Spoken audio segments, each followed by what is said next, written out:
هلو هلو هلو، احنا النهارده في البودكاست معانا جاست سبيكر، جايبين انجي كومبلكشن معانا. خدت على غفلة بس ثانك انجي كومبلكشنز للبنات اللي ما تعرفش، هي عندها her own business في مصر، وهي اختي كمان. يعني هي عشان كده انا جايباها، قلت فوق بسطه يعني.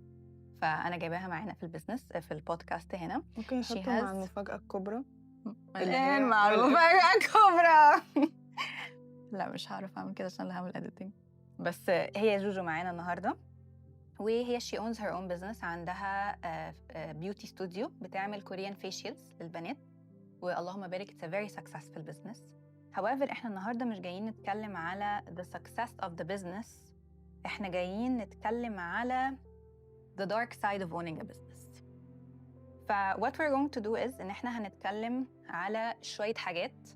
الحاجات ديت هتبقى mainly the dark side of how she started the business, the dark side of how she kept maintaining the business, وإيه الحاجات that she had to sacrifice to keep the business، وكمان obviously mental health. mental health is a big thing، عشان انت لما بيكون عندك البيزنس بتاعك it's either this or that. لا أنا بهزر بس يعني so ازيك يا إنجي، عاملة ايه؟ عرفينا بنفسك يا إنجي. أنا أنجي. أولا started أنجي Complexions في 2023، في آخر 2023 في ديسمبر، وكنت عاملة زي soft launch في الأول كده، وما كنتش متأكدة أصلا إن أنا I'm gonna complete the business. It was out of passion، وكنت ما بين إن أنا بروح الإمارات ولسه I'm not sure إن أنا I want to settle في مصر. فقلت إن أنا هعملها هتبقى زي my tiny room، واللي هي هتبقى حاجة كوزي، اخد مثلا 4 to 5 clients وكده، وما كنتش لسه عارفة البلان هتبقى عاملة ازاي. وكنت عاملاها mainly to help women انه with their face and beauty and their mental health، ان هو يكون حاجة الاتنين في بعض، حاجة like a holistic approach because of a trauma that I went through في نفس الشهر ده actually. I decided ان انا I want to make people feel better، عشان I was not feeling better ساعتها. ماما ماتت. in case you were wondering this is what happened. بس الحمد لله. الحمد لله. طيب let's talk about before you started the business. Before you started the business انتي في الأول كنتي you went through أصلا انتي you had the idea و you started finding بقى الدنيا وهنظبط ايه ومش عارف ايه وكده. مامي ساعتها الله يرحمها she was very excited ان جوجو starting a business، وبعد لما she started the business كام يوم كده بس الحمد الموضوع لله. كان بسيط قوي يعني. لا بس let's talk about انتي before you started the business what did you do to ensure ان انتي هتبتدي دلوقتي حاجة؟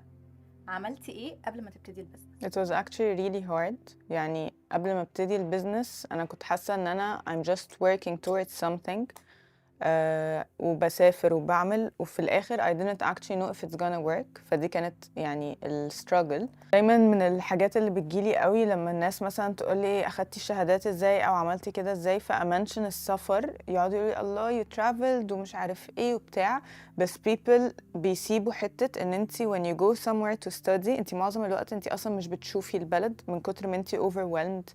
انتي بتبقي مثلا say for example for me it was مثلا بصحى الساعة 8 اللي هو بروح هناك الساعة 8، I go back من المدرسة الكوليدج أو الانستيتيوت على الساعة مثلا 5.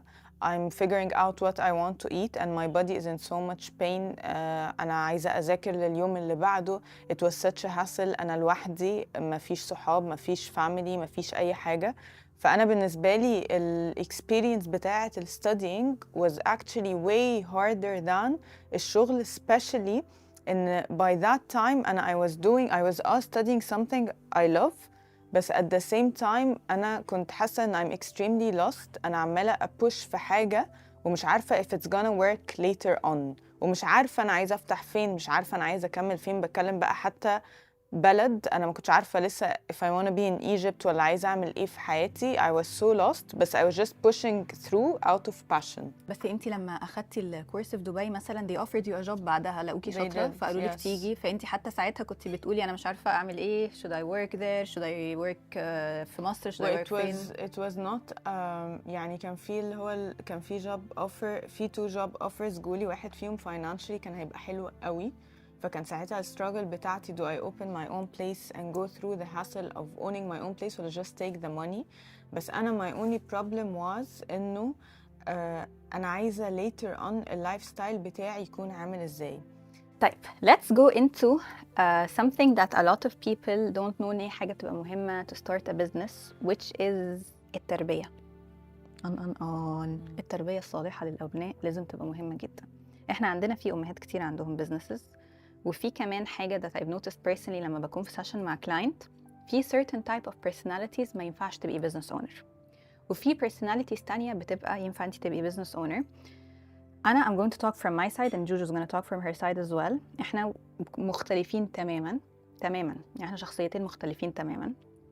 فقولي لي إنجي، أنت حاسة إيه الحاجات اللي فرقت معاكي growing up خلتك تقدري إن أنت تكوني business owner، يعني خلتك إن أنت تقدري أنت تتعاملي مع الانهيار العصبي ده؟ حاسة أكتر حاجة و most of my clients know it عشان بنتكلم فيها كتير قوي، إن أنا بشوف إن أكبر ابتلاء ممكن يبقى موجود عند أي business owner هو أمراض القلوب. The fact إن هي تبتدي business she's comparing herself to others.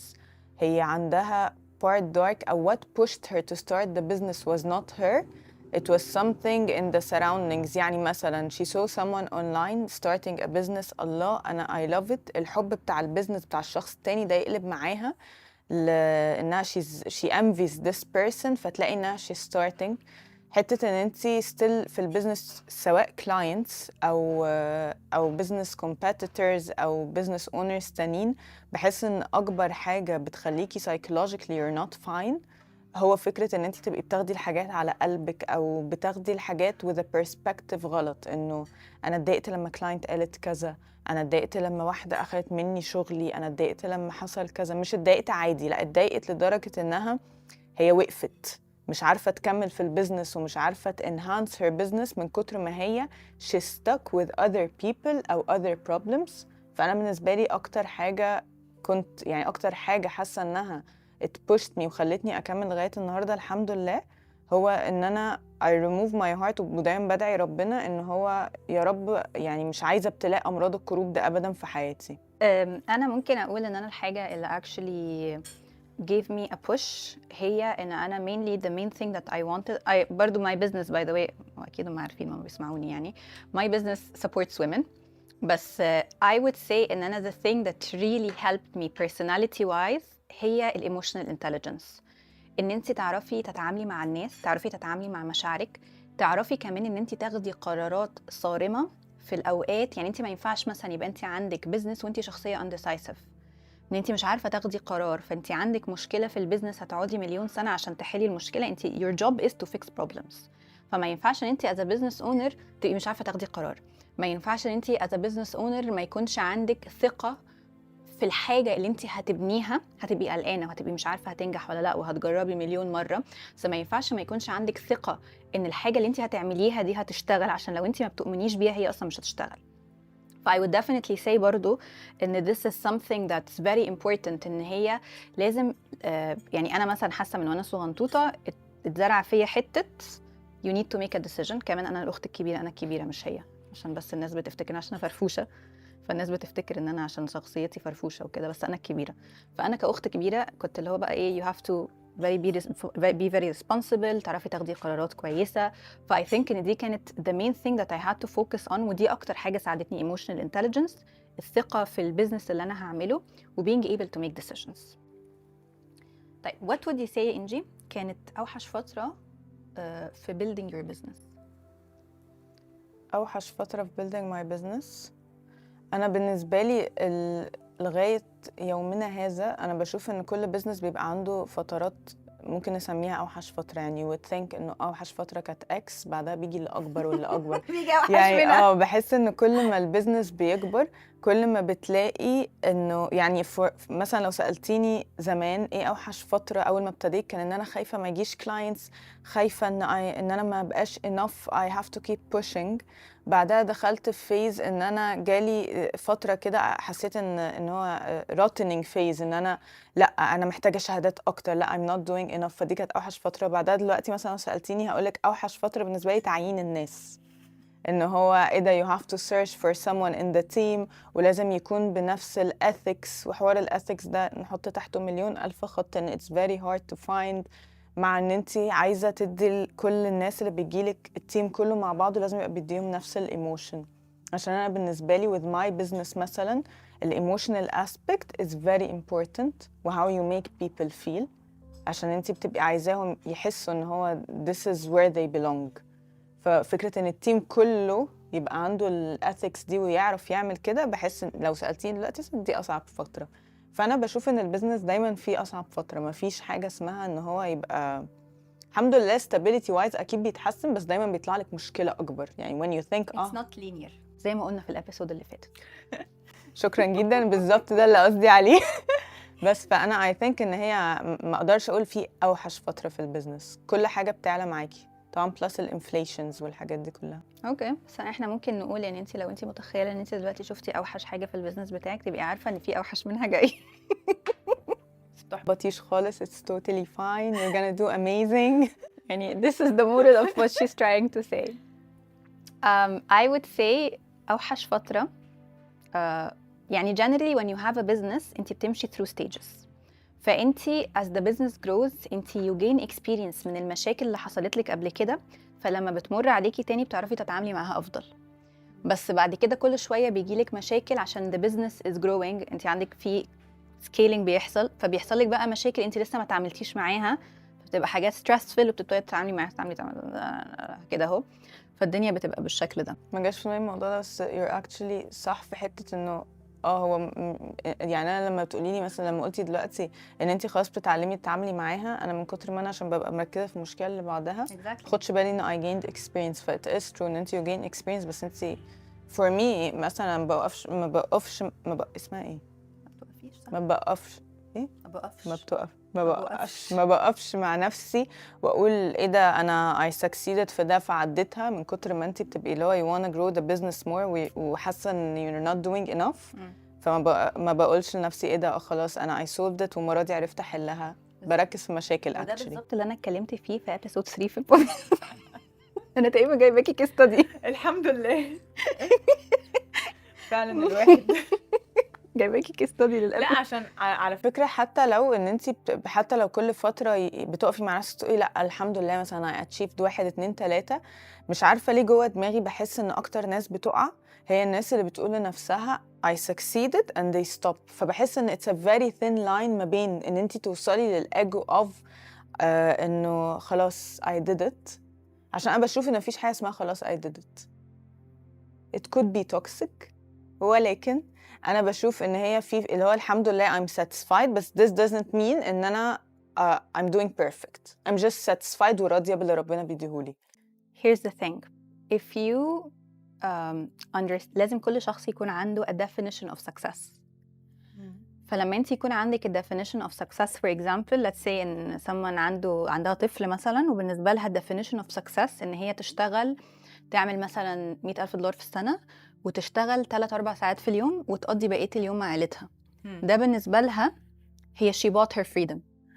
ف this is her definition of success. حد تاني ممكن يكون بالنسبه له ال definition of success ان هو بيذاكر مثلا ومش عارف ايه وعايز يوصل ان يطلع على المعاش مثلا في سن كذا. ده انا مثلا مثلا انا كساره انا my definition of success is not to work more بس to work less and to be able to dive. انا بحب الغطس فبحب ان انا اقدر اغطس كتير واسافر كتير. حد تاني definition of success بتاعه ان البيزنس يكون بيكبر ويبقى عنده اكبر مثلا بيزنس في العالم في الحاجه اللي هو بيعملها. بس هنا the idea is to identify. لازم يكون عندي جول، لازم يكون عندي حاجه ابقى I am working towards، والحاجه دي over time ابقى انا بعمل لها ميني جولز ابتدي اطلع لها. بس ما ينفعش يبقى انا الجول بتاعي ان هو انا عندي بيزنس nothing is enough يلا دق دق دق دق دق. مش كده، بس مثلا from my side انا الجول بتاعي very emotional. فيعني الجول بتاعي very emotional وممكن ندبيت ان هو مش حاجه هقدر اعملها قوي. بس يعني انا الدنيا عندي مختلفه، ان مثلا for example when people مش لاقيين مواعيد يحجزوا، انا I would feel really bad about it ان هو الناس مش عارفه تحجز I need to do more. فانا الجولز بتاعتي اكتر ان انا نفسي كل حد عايز يبقى بياخد this service يبقى الجول بتاعي اكتر ليه علاقه بالهيومنز اللي موجودين. ما عنديش جول ليه علاقه يعني لما بشتغل على نفسي ان انا اكبر البيزنس برضو هو ليه علاقه ان انا for example I met a client she has a problem that's very rare وعمري ما سمعت عنها، فخلاص كده انا I have to work on myself عشانها. فانا بالنسبه لي البيز بتاعي ان انا كده كان عمر ما حد هيعرف يوصل للكمال، يعني الكمال لله وحده طبعا، بس فكره ان انتي to help as much people as possible وان انتي واحده تبقى بقالها كتير في cycles وحوارات ان انتي to make her feel انه لا خلاص we're gonna solve it.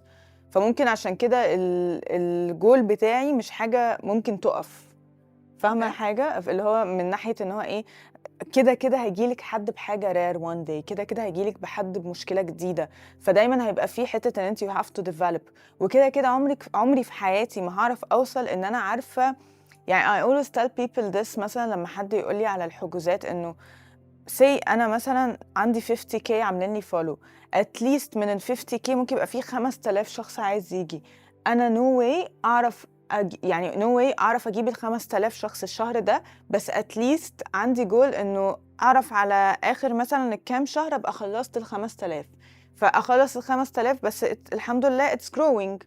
فدايما هيبقى الجول بتاعي ان انا I wanna satisfy the people و I wanna make people feel good. فعشان كده بقولك انا for me the goal is not انه حاجة ليها علاقة اكتر بانا، هي ليها علاقة اكتر ب how the people are والجول الاساسي ان انا اصلا كل ده بعمله ان انا شايفة ان هو لو في يوم من الايام مثلا يوم القيامة حد وقف قدامي واللي هو تشفع لي بس ان هو ايه she made me smile او انا كنت نفسيا مش حاسة ان انا كويسة وهي فكرتني بالحمد او حاجة من الحاجات ديت، او انها حتى كانت بتعيط ومش عارفة تدعي ربنا ان هي الحمد لله she's beautiful وعرفنا نحل مشكلة، فبقت تبص نفسها في المراية وتقول ايه ده يا رب شكرا. فانا الجول بتاعي اكتر ان هو بجمع كريدتس عشان يوم القيامة الاقي حاجات. لا، ده انتي بزنس موديل تاني خالص يختلف عن الاخرين. انا في حتة تانية خالص.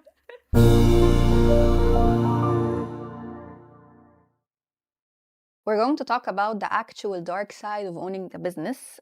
بس احنا هنعملها part 2 من الابيسود عشان احنا كده الابيسود طولت قوي وانا مش عايزه ازهقك.